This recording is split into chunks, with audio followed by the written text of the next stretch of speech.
Covering music-related content of all genres. If it filters through Eastern Texas, it's fair game. Y'all bring it. From Texarkana down to the coast and Dallas down to Houston and everything in between.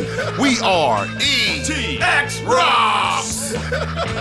Hit the brakes! Cut! This is Noah with the band Victims of Sanity, and you're listening to ETX ROCKS, your place to hear all genres of locally created music here in East Texas. And with that, I'm going to go ahead and turn it over to our favorite Yankee, Boston Chris. Hello everybody, this is D. Scribbs from the ETX ROCKS Show. If you're a Texas country artist and need the absolute best in promoting your newest singles to the Texas radio, then Steen Entertainment is your ticket to radio exposure in Texas. They promote the best and up-and-coming talent to Texas radio, having worked with Jarazak and the OSR Band, Natalie Rose, Isaac Jacob Band, Jenny Del Lord, and many more. Steen Entertainment has dozens of hits on the Texas charts. Is yours next? Find more information at steenentertainment.com. That's STEEN entertainment.com. Ladies and gentlemen, welcome to a brand new episode of the ETX ROCKS Show with yours truly, Boston Chris. Guys, this is episode number 99. So one more until 100, and we're just extremely excited about our guest this week. Ladies and gentlemen, if Teea Goans has anything to say about it, the sounds of the steel guitar and the fiddle and that wholesome traditional country sound will be alive and well for years to come. Teea has made it her mission to introduce an entire generation of people to the music that she loves. The ETX ROCKS Show, and especially myself, are extremely excited to introduce all of you to Teea Goans. Teea, thanks so much for taking the time to talk with me today on the ETX ROCKS Show. Thank you, Chris. I'm so happy to be with you. So, Teea, I guess first, as a huge traditional country music fan myself, I just want to thank you for what you're doing. Well, thanks. I appreciate that. I know that there are a lot of people out here that love traditional country music, and unfortunately, it's a little bit harder to find these days. And there are a lot of artists out there like me that are trying to make it known that it's still being made. So I really appreciate you letting me be part of your show so we can kind of let your audience know that, hey, we're still doing it. Fiddles and steel guitars are still cool over here. That's right. They really are. And I think, it might be disappearing a little bit, but I think with artists as talented as yourself that are really invested in the genre, it's really going to help keep it on the forefront of people's minds. And that's just an incredible thing. Yeah, it's like I said, there are a lot of artists out here doing it, and we're not necessarily on the mainstream front, but that's why, social media and YouTube and Facebook and all those kind of things have been so great for me, especially to be able to get my music out there to the audience that's looking for it. So you're also a young artist, and you're performing in a rich musical genre. So I got to know, how were your roots created as a youngster to kind of get you to fall in love with traditional country music? Well, I grew up in Missouri, and my grandmother was a singer, and she sang around the Kansas City area in the 60s and 70s and did, of course, straight traditional country music. She was a huge Loretta Lynn fan, and that was kind of her style. She kind of looked like Loretta, sounded like Loretta. So when I was growing up, in my house, I didn't know there was any other kind of music that existed except traditional country music. We had an AM radio station that played old country. That's what we listened to. It's what my parents listened to. So that was just all I knew was around for a lot of years. And when I was about 3 years old, I kind of took up an interest in wanting to make up songs and singing around the house. And so I started singing at church. And that kind of worked into singing at little talent shows and fairs and things like that around the area. And it just sort of grew into something. When I was 8 years old, I was in a talent show at a country music show called the Truman Lake Opry that was near where we lived in Missouri. And that following summer, they called and said, we would like you to be part of our show. And so as an 8-year-old kid, a second grader, and they're offering me a full-time gig. And I, of course, my dream was to be on the Grand Ole Opry. So the Truman Lake Opry was as close as I could get at the moment, And I said, absolutely, I definitely want to do that. And so for every weekend until I was about 19 years old, I was singing on stage with a live band. We had a live audience. We had about a 600-seat theater. And so it was a really great training ground to get all that live experience and to be able to do that. And and to play with a band and learn how to interact with a band and learn how to interact with a crowd, and have all those years of that. And so that's really, my love of country music, that's where it came from. And it really wasn't until, oh gosh, I was probably in middle school before I even realized there were any other kind of music being made in the world. So it was what was in me. And it's, I love a lot of different styles of music now, but traditional country is really where my heart is.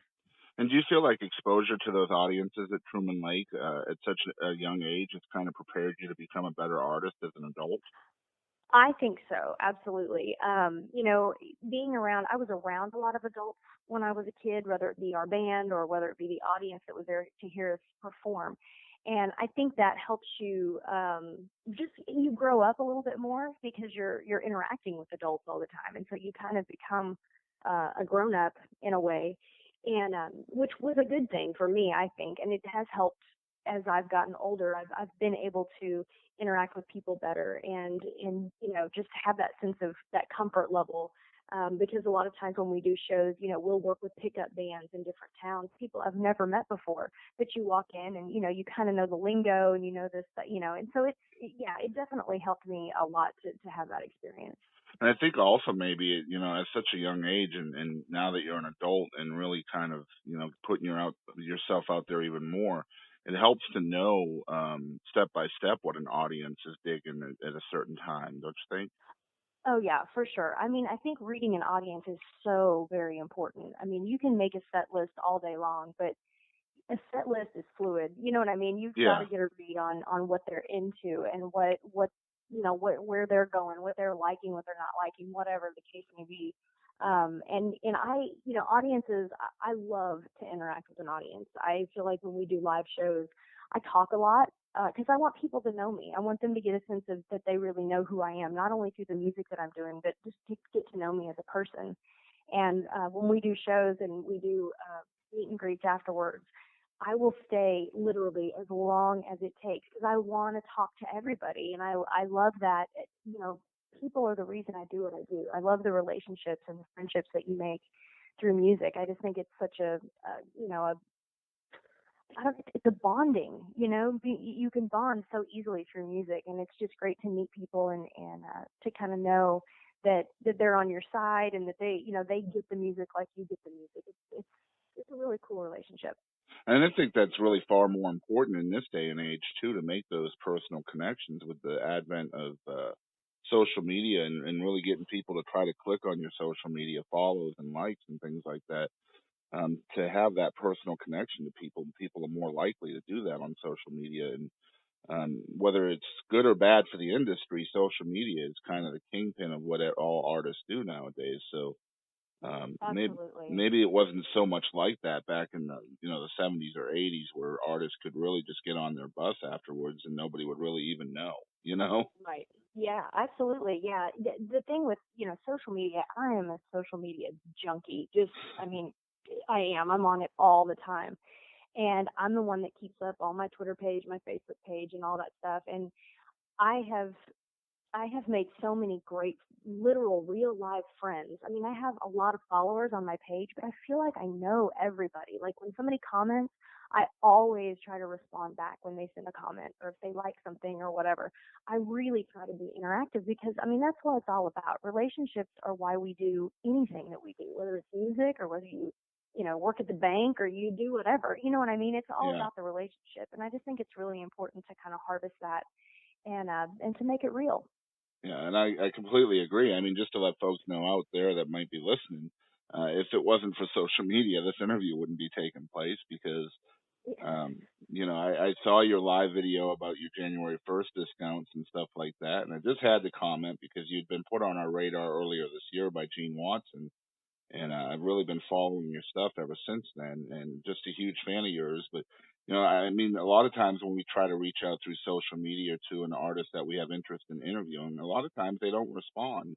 And you responded right away, so I was very, very impressed with that, obviously.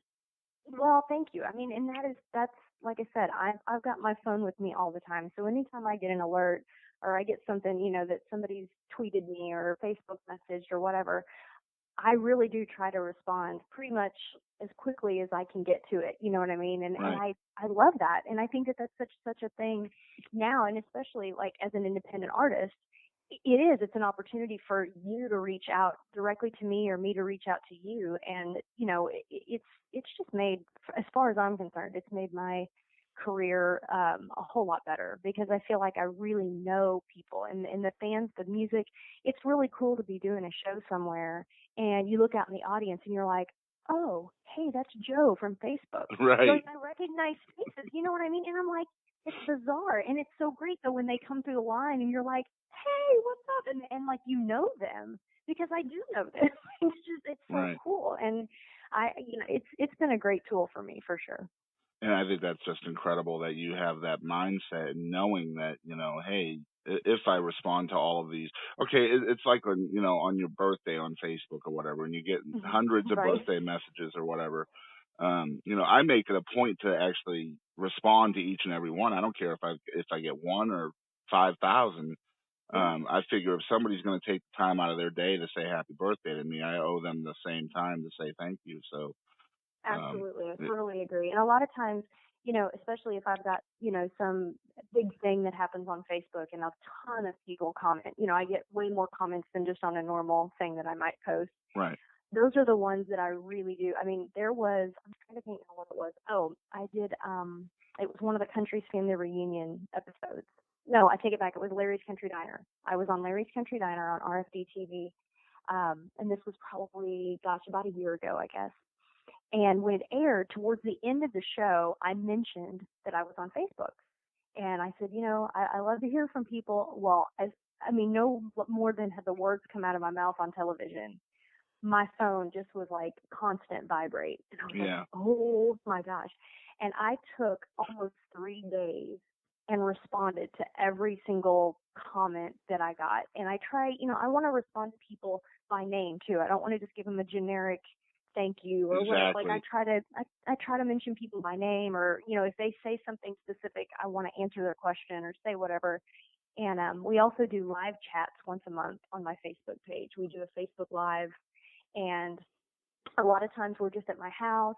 Depends on if we're out somewhere, whatever the case may be, and just interact with people that way. That has been such a great thing for me. I love the Facebook Live because people can just ask questions right there and I can answer it, and it kind of gives a little bit different perspective. You get to see that I'm, either sitting at home or maybe we're out on the road somewhere doing something, or we did a Facebook Live chat once at one of the Country's Family Reunion tapings, and I'm sitting there next to the Oak Ridge Boys and Jimmy Fortune, and Bill Anderson pops up, and we're all talking on Facebook Live, and it's just, I don't know, social media to me has been a really, really key part of doing what I love and being able to keep in touch with all those people who support what I do. Yeah, very true. I just love to get an artist's perspective on social media, especially someone who's really very savvy at using it and takes the time and dedication to make people feel important to the artist and not just the other way around. I just think that's awesome of you to do that. Oh, thank you very much. I couldn't do what I do without the people that are out there. So, for me, this is the least I can do. So you knew pretty much at a very young age that Nashville was your destiny at some point. So when you had the opportunity to move there, you jumped at it and didn't look back. And I mean, a lot of people could see that as a huge risk. So could you tell us maybe a little bit about the struggles you faced as a small town girl facing life in Music City as a new artist? Yeah, absolutely. When I first moved to town, I moved here, it was in 2002, and I rented my apartment sight unseen over the phone. I didn't know what end of town I was in, had no idea if it was a good area, bad area, nothing, and just packed up. It was on Halloween weekend. My mom and my dad and my grandma packed up a U-Haul and brought me here. We unpacked on Halloween night, and they spent the night, and the next morning they got up and left. And here I was in Nashville all by myself, coming from a town of, 600 people Wow. and coming to Nashville. And I was never afraid. And I know that sounds crazy because a lot of people say, oh, I would have been so scared. I was never afraid. There was always might have been anxious, but I was never scared. It was always like I felt like this was where God wanted me to be. I really did feel that way, and I thought, I've got a purpose. I've got a reason for being here. This is where I've always wanted to be. And it was a little overwhelming, I will say that, just because you don't know where to start, especially for somebody who I didn't know a thing about the music business. All I knew is I wanted to move to Nashville and sing, which are what most people in small towns, that's their thought. It's like, let's move to Nashville and get us a record deal the next day, Right. It's not the case, obviously. Well, I mean, But you had 12 years performing in front of live crowds at that point too. So, I mean, you must have had a certain confidence about you as well. Well, there was that, and I think a lot of people, and I learned this when I moved here, and a lot of the people that were kind of moving here around the same time as I was that I knew, they didn't have any stage experience, so they were going to go to the dives and the bars, and they were going to perform and get used to singing in front of people and kind of getting that whole thing going. And I was like, well, I've kind of got that part, I'm good there. So what do I do now? And it was there were the main thing I think that I would tell anybody that's wanting to do this or that's wanting to move to Nashville is just be very, very aware. You have to do a lot of networking. You have to meet a lot of people. You have to knock on doors, all that kind of stuff. And basically, if it sounds too good to be true, it probably is. And I know that seems like a duh statement to make, but when there are people in this town that know you're the new kid in town, and they will, try to take you for everything you've got, right. Whether it be, hey, we want to, do a demo on you and it's going to cost X amount of dollars. And you don't know that that's not what it costs to do that because you've never done it before. And then years later you learn, oh, it costs about a quarter of that, So there are just things like that you just need to be really aware. I would always recommend just getting to know people who have been here for a long time. I got into some songwriter circles. And that helped me a lot. People who had kind of been in and out of Nashville and kind of knew the business and kind of knew what things were supposed to be like, so that if you came to them and said, okay, so-and-so has offered to do this, they'd be like, no, don't do that. That's not a good deal, So it helps. The networking really helps, and making relationships and having friendships that way, and people that can kind of help you through it. And that was really an important thing for me. And one of the things that really helped when I got here, I was working at Verizon Wireless when I first started here. I was selling cell phones at a mall here in Nashville. That's what I was doing. And this was after I had got married, and my husband came home one night and he said, we didn't move to Nashville for you to sell cell phones. And I said, you're right, And so we figured it out, and he said, I think we can make it work. I just want you to focus on what you came here to do. And I was like, okay, thank you. So I was able to really just have a lot of time, to really devote to learning the business and learning some things about how the business works. And even the things that not necessarily, was I ever going to be doing, such, publishing and things like that, but just to kind of have a little bit of that know-how and a little bit of, when I hear somebody talking about it, I can go, okay, I know what they're talking about. I know what that means. I think that's something that's super duper important, is just to be somewhat knowledgeable about how the business works and, how record contracts work and things like that, just so you can kind of know, so that you don't get taken. Because I think that that's something I've seen a lot of people that have come to town and they get taken. And it, I guess that's probably with anything, but I think it's extremely true in the music business. But that's definitely probably one of the biggest struggles. The other struggle is one that I guess I don't necessarily know that I would call it a struggle. I would call it a challenge. But it's the fact that I've decided to stick to my roots and do the music that I love and the music that I think is important. And it's not necessarily the mainstream way to go, especially at this current time. Right.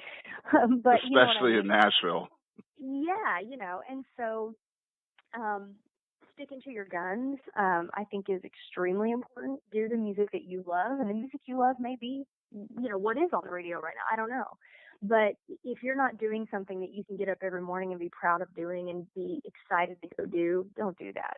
You Right. know, that's because I think a lot of people fall into that. They come to town and then, you know, they get some information. They meet somebody that says, okay, we want you to sing, but we want you to sing this, and we want you to sing this song and do it like this and do it like this, and every bit of the artistry is stripped away, and you're just doing what someone's telling you to do, and there's no fun in it, and there's no joy, and your soul isn't being, you know, you're not able to express yourself through it, and I think that that's what a lot of people get caught up in, and I at first, before I met Terry Choate, who has produced all of my records and is my manager, when I was just really, I was like, no, I want to do this kind of country music. I want to do traditional. And I had so many people tell me, you know, well, if you would just lean back a little bit and quit being so stubborn and do this other thing, I think you could get a deal. I think you could get this and this, you know.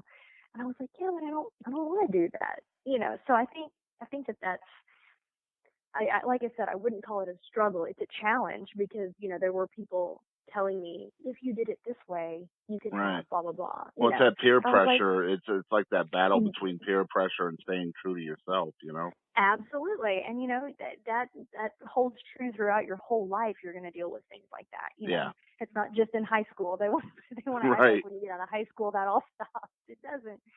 And I think looking back on that now and the career that I have now, I am so much happier and content in what I do and the way that my career is right now than I would have been if I would have done something I wasn't 100% sold on, but it would have, you know, made me a superstar. I can't even imagine what that would have looked like. And I don't want to. I love where I'm at right now. Yeah. And one thing I love is how you choose great songs from a bygone era for your albums. So tell us about your thought process in choosing which songs you want to record for an album. Well, when we choose music, and I've done 3 albums so far, and the only criteria we have is that it's a great song, period. I don't care if it's been another genre, because if it's a great song, it will hold up no matter what genre. You know what I mean? You can have a great song. It can be country, it could be pop, it can be jazz, it can be, you know, but if it's a great song, if the melody is there and the lyric is there, it's a great song. And so that's the criteria. That's what we go from. And we like to go back on old records and find those songs that maybe weren't ever a big hit, but they're like some hidden gem on an album that you go, oh, wait, what is this song? Why was this the B-side? You know what I mean? Whatever the case may be. And find those kind of songs. And then we also, every now and then, we will find, you know, a song from a writer that's a brand new song. And in fact, right now we're getting ready to put together my 4th album. We'll be going in the studio here in the next month or so. And we've got all the songs chosen for the most part. We may be lacking 1 or 2. And we have some great songs, you know, that, like I said, have been recorded before, but, you know, we're not talking like we're re-recording crazy or anything like that. You know, these are songs that for someone who's a diehard country fan, they might recognize these songs. But if there's somebody who's just turning this on for the first time, these songs would be brand new. But we've also got a few songs on this album, this new album that we're going to have, that are going to be brand new songs. And I'm actually like super excited about a couple of these songs for sure, because they are great, just country, you know, hardcore traditional country music that's been written in the last 10 years, you know, because it is still being written. It's still out there, and there are still writers that are doing it. And so, yeah, we have a process, but we will just sit and listen to music. Terry Choate and Terry has been instrumental in my career. We met, I don't know if you were going to ask about this story or not, but I'll tell you the story about how Terry Choate and I met. Are you familiar with the Time Jumpers? I'm sure you a little bit, yeah. Swingman. Sure, okay. Yeah. Okay. Well, back in 2005, 2006, I guess. I was working at WSM Radio. I was in their promotions department, and you know how glamorous that is to be in the promotions department at a radio station, right? Like handing out ink pens, handing out bumper stickers in the rain somewhere. Yeah, it's great. So that's what I was doing. I was working at WSM, and it was a great job. I had a blast there. But Eddie Stubbs, the nighttime announcer, and he's also one of the announcers on the Grand Ole Opry, he said, "Have you heard about the Time Jumpers? You need to go see them. They play on Monday nights at the Station Inn." And so I went to go see them, and this is an 11-piece Western swing band made up of like the greatest session players in town. Okay, Wow. and during this time, this was like John Huey was playing steel guitar, Joe Spivey and Aubrey Haney were playing fiddle, Kenny Sears, Dawn Sears was singing vocals, Carolyn Martin was singing lead vocals, and my friend Rick Van Aw was playing the drums at the time. And so I went and watched them, and I was just completely overtaken. They were incredible. And so I kind of became a regular. I would pop in. And so one night after we had a station event, and after the event was over, I went over to the Station Inn to watch the show. And Rick, who was playing drums, had them call me up on stage to sit in and sing a couple of songs. And so I got up and I think I did like Your Cheating Heart or something. And the show was over, and Terry Choate, who was managing them at the time, comes up to me and he says, "We need to make a record." And I was like, Wow. "What?" Yeah. And it was an interesting thing because for so long, I had already been here for a few years, and I had been beating down doors, and really I had kind of come to a point where I felt like I was beating my head against the wall. You know what I mean? Trying Yeah. to get someone to notice what I was doing, or to be okay with it that I was a traditional singer and all that kind of stuff. And I had kind of come to the conclusion that, if God wants this to happen, he's going to make it happen his own way, his own time, whatever. I'm just going to bow out. And when Terry came up that night and said that, I was like, so that's how that happens. Okay, cool. Like, well, all right then. And anyway, he called me a couple of days later, and we got together and had lunch, and he just said, "I love what you do. I love your sound, and I want you to do the music that you want to do, and I'm willing to come aboard and be your guy." And I was like, okay. And so he has produced the 3 records that I've put out. He serves as my manager also. He's one of my best friends. I mean, we talk about music on a daily basis. Literally, he will call me at least once a day, and we are talking, music stuff. And so we have really, really similar tastes, which is great when you're going in to make a record together, because you can pretty much read each other's minds, which has become really eerie. The longer we know each other, the weirder it gets. Yeah. Like, I was thinking that. How did you know? But anyway, yeah, we have been in and been looking through these songs together. And so he and I will go and just sit in his office and play demos, and I'll bring in old records, or we'll bring in CDs or MP3, whatever we've got, and be like, okay, what do you think of this one? How do you feel about this one? What if we took this one and we did this to it? Because that's also part of the creative aspect of when I go in to make records. I am not a songwriter. I have tried. It is just kind of not my deal. I will leave the songwriting up to the professionals, and I'll sing, and it's all good that way. But I love to interpret music. That's my favorite thing to do. And so when we sit down, we decide on a song, and then we go, okay, now how are we going to make this my song? What can we do? How can we arrange this? What could we tweak? What could we change? Make it just a little bit different, because I don't want you to listen to Ray Price's version of I Won't Mention It Again and then listen to mine, and it just sounds like I'm singing to his karaoke track. Exactly. You know what I mean? I don't Exactly. want that. That's the last thing I want. It's like, so what can we do to make this mine? You know what I mean? And I have the most fun doing that. I enjoy that. It is amazing. And when we get in the studio, we have my guitar player, Steve Smith. He and I will go in with the band, and we'll perform whatever song we're going to record. Just he and I, just acoustic. And I'll go, okay, this is what we're doing. We do it. And when the band goes out, because we record all at one time. We don't do the new Nashville way where everybody comes in and puts their part in on a different day. We don't do that. We're all in the room together. And, when all of these amazing, creative, talented musicians are all in the room, and they hear something and they go, oh, well, what if we did this? Oh yeah, let's do this. Let's try it. And just to let them go crazy, because that's the best thing about Terry's producing, is that he does not micromanage anyone.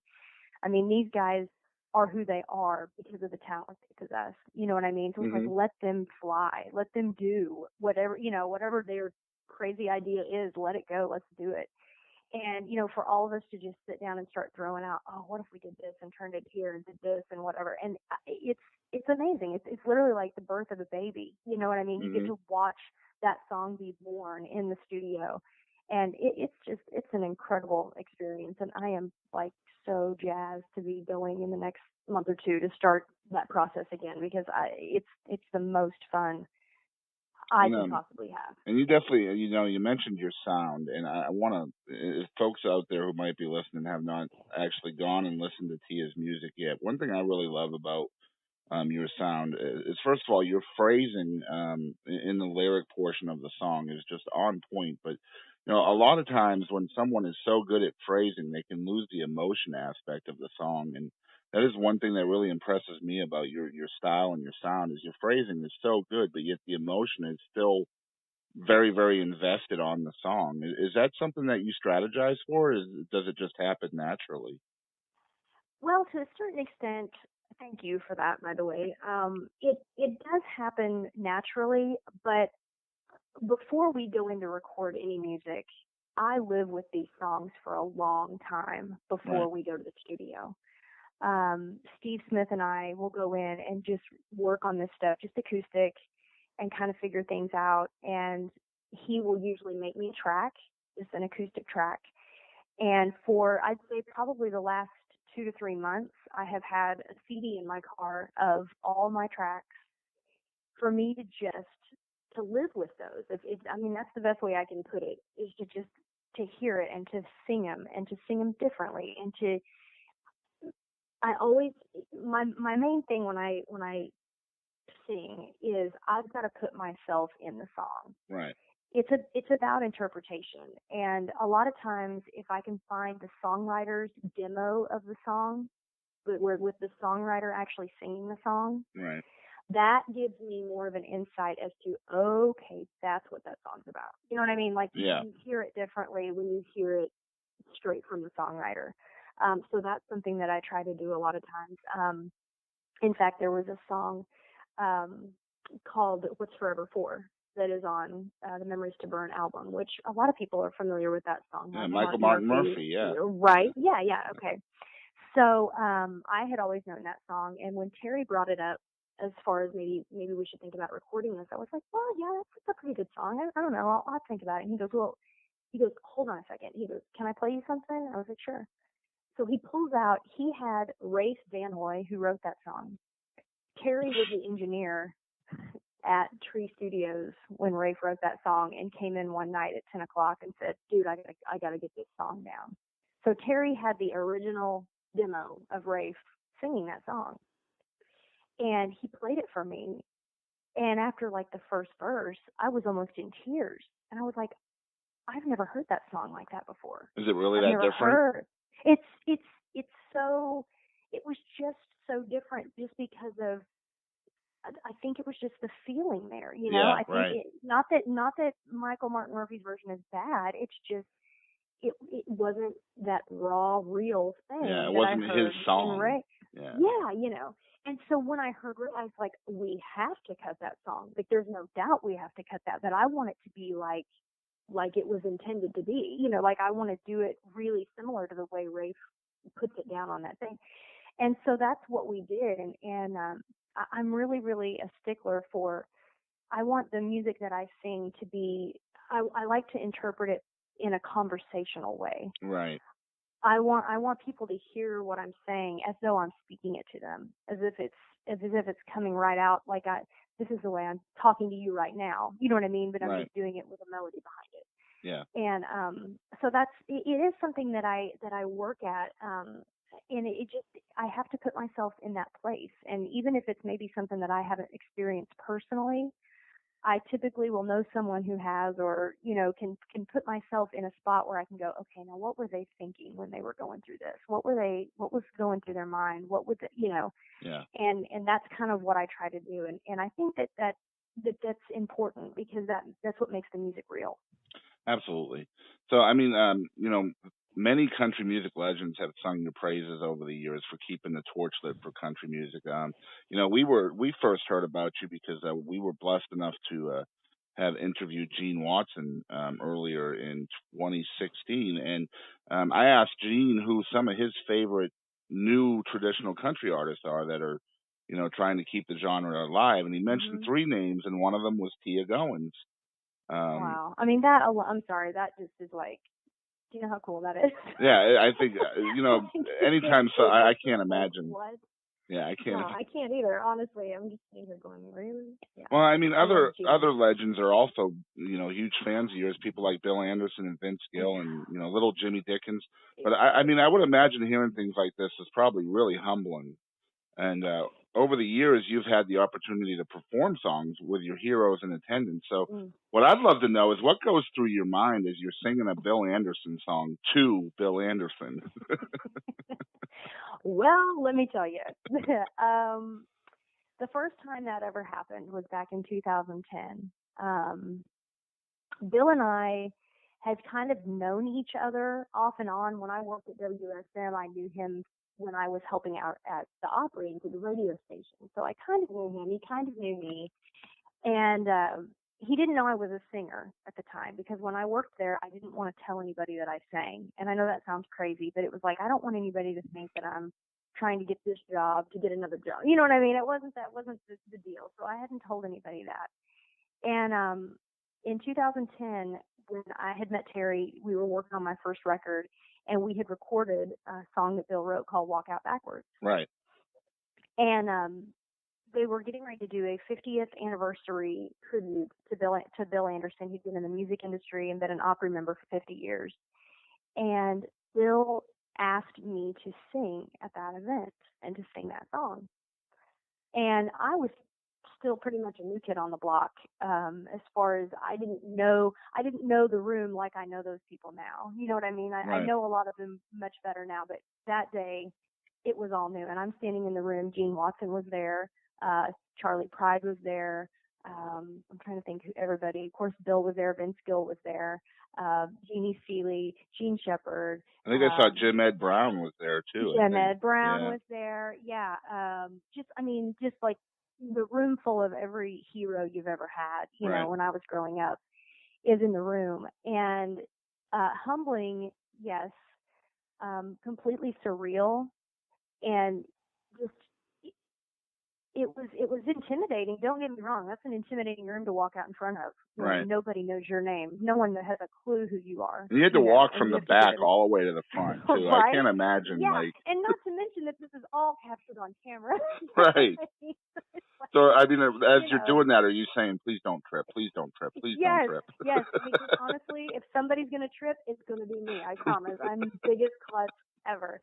So, so like a million things were going through my mind that day. And just to be looking out there, you almost have to remove yourself from the moment. Otherwise, I would have gotten so overwhelmed of just like, going, oh, there's so-and-so, there's so-and-so. You know what I mean? I mean, I was just, I'm a fan. I'm a fan as much as I'm an artist. You know what I mean? So it was a pretty crazy experience, but they welcomed me with open arms that day, and I truly did feel like I was part of the family. And they've continued to make me feel that way. I've gotten to do a lot of those Country's Family Reunion shows and be part of those things. And we're getting ready to go on a Country's Family Reunion cruise in a couple of weeks, which I'm super excited about. Awesome. Bill will be going on that as well. And there's like 11 artists that are all going. But they really did. They welcomed me and made me feel like they were happy that there was somebody going to try to keep this music going. That there was somebody out there trying to continue what they've all started. You know what I mean? And humbling. That's the only word I can come up with. That, and just very surreal. It was almost like stepping into a dream. You know what I mean? It was one of those things that you wake up the next morning and go, did that really happen? Was that real? And I'm glad that it was captured on video. Otherwise, I might not believe it right now that it actually happened. Right. Because it's just like, wow, it's amazing, and I'm very grateful that they approve of what I'm doing, because a lot of times the approval of your peers means more than anything else. Yeah, it's got to You know what I mean? re-energize you. You know what I mean? I don't want to put myself and call them my peers necessarily, because I think they're a level above me. But you know what I mean? It's just like to have the people that do what you do to appreciate what you're doing. That probably means more to me than anything, because I know they know the difference. You know what I mean? Absolutely. They know, and it's just like, wow, it's pretty incredible. So, as any of my regular listeners on this show can attest, I am very, very vocal of my love for traditional country music, and have also been vocal over my dislike of what they call contemporary country or pop country or hick hop or whatever you want to call it. Right. All right, but being in Texas, I would love to hear your take as a Nashville veteran in the traditional genre on what is happening to country music today, and how can we as fans keep the roots of the genre alive? I think the main thing as far as keeping this music alive is seeking out the artists who are doing this type of music and supporting what they do. That's what's important. Go to shows, buy the CDs, support what they're doing, because we can't continue to do it if we don't have that support system going. You know what I mean? We can't continue to do what we do. I can't explain what's happening in Nashville. I truly cannot. It's changing, and I know that country music has went through dips and high mountains before. There's been a lot of changes over the years, and you don't know where it's going next. And you think, just when you think, well, it won't go any farther than that, then it goes farther. Yeah. Wait a minute, what is happening now? And don't get me started. So I know, trust me. I know. And I think, my philosophy has always kind of been, there have always been different styles of country music.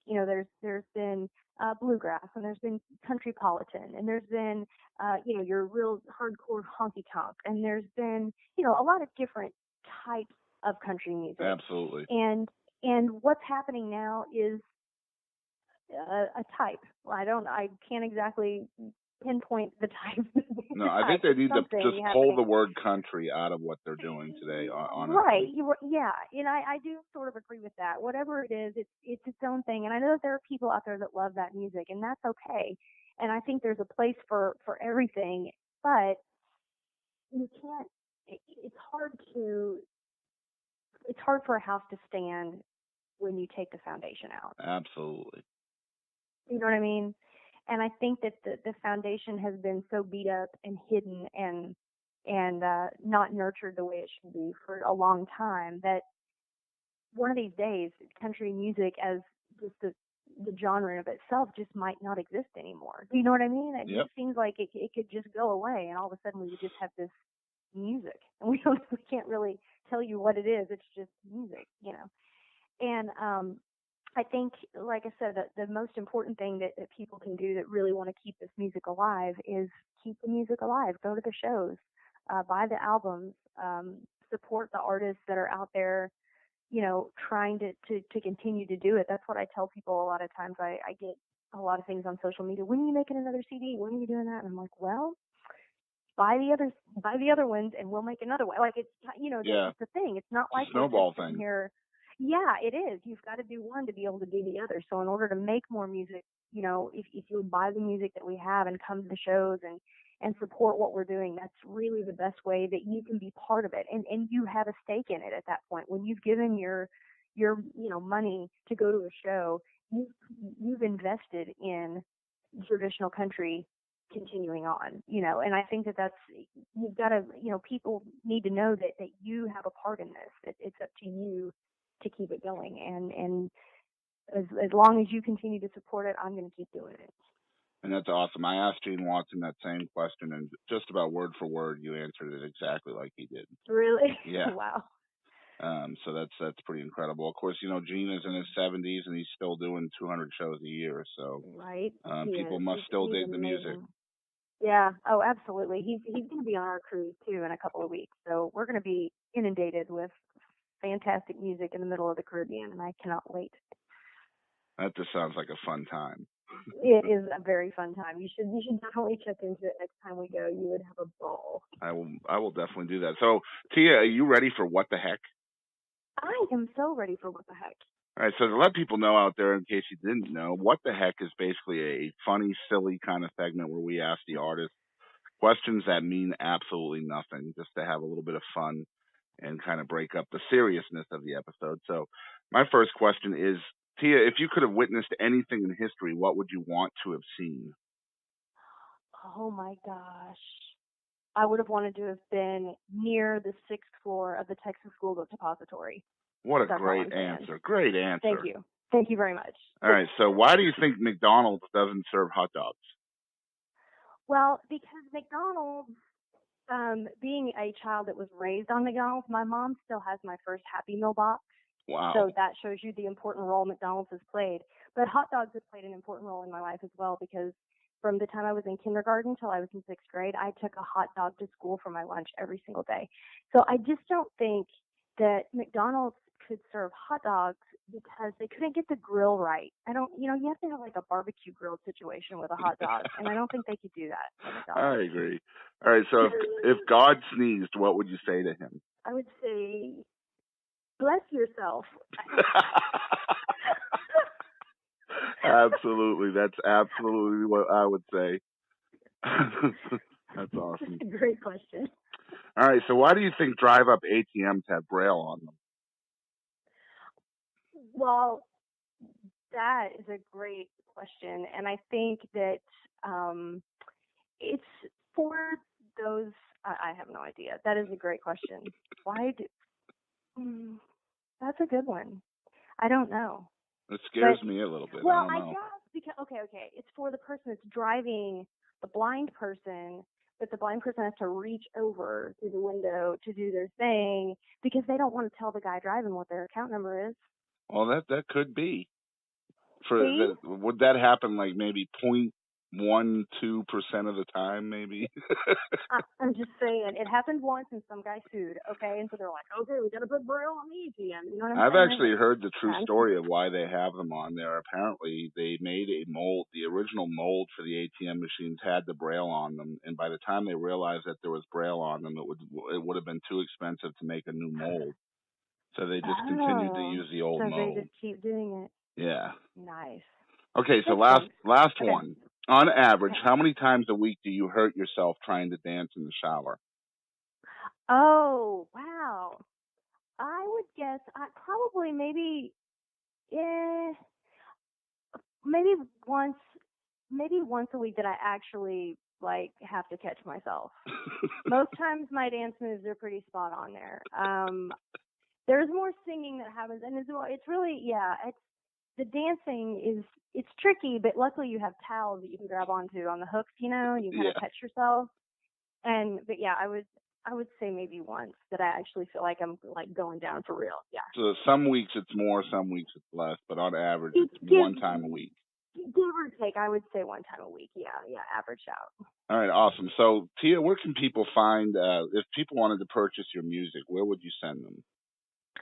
The best place to go is teagoans.com, TeeAGoans.com. You can also find my music on iTunes. You can find it on Amazon. But through my website, you can purchase it directly from us. We have a lot of specials going from time to time. We just ran a special around Christmas time, so we'll probably be running another one, in the next month or two. But yeah, TeaGoans.com. You can get everything there, and there's also links to all of my social there, to Facebook and Twitter and Instagram and YouTube. So please find me on there, message me, say hey, tell me you heard me, on the show, and that's the best place to keep in touch and the best place to get my music. Awesome. And you mentioned people can go to YouTube. I would like to send people to a certain favorite song of mine on your YouTube. I'm not sure if it's on your YouTube, but the video is called Letter to God or Letter from God. I definitely want to send people to that song. I love the message in that song. It's just an incredible message and very inspiring. It really means a lot with what's going on in the world today. So anybody who is looking for a specific song to go to, that is definitely one I would recommend right away. Thank you. That song is one of those that, again, when I heard the demo of that song, I was weeping, and I was like, the world needs to hear this song. It's just so, it's very uplifting and gives a sense of hope, and I think that's something we all need right now. Awesome. So you guys out there, if you're listening, make sure you're following and liking Teea Goans on all her social media. Let me spell that out for you guys. It's TeeA Goans. Teea Goans. She's on Instagram. She's on Twitter, Facebook, YouTube. TeaGoans.com if you're looking for her music, which you should be because it's incredible. And Teea, thank you for coming on the ETX Rock Show. We really appreciate it. Well, thank you so much for having me, Chris. I really enjoyed this. This was fun. So you guys remember out there, this is episode 99 with the ETX Rock Show. Remember to keep on supporting local music and ETX Rock. Hey y'all, I'm Haley McDaniel. Make sure to support your local artists and always remember that ETX rocks.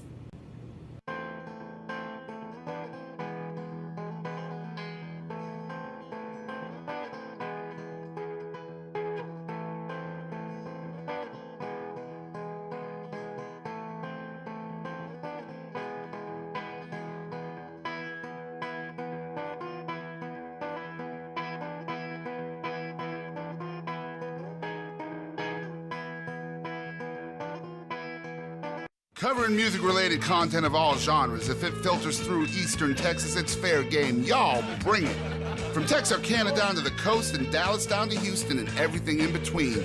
We are ETX ROCKS!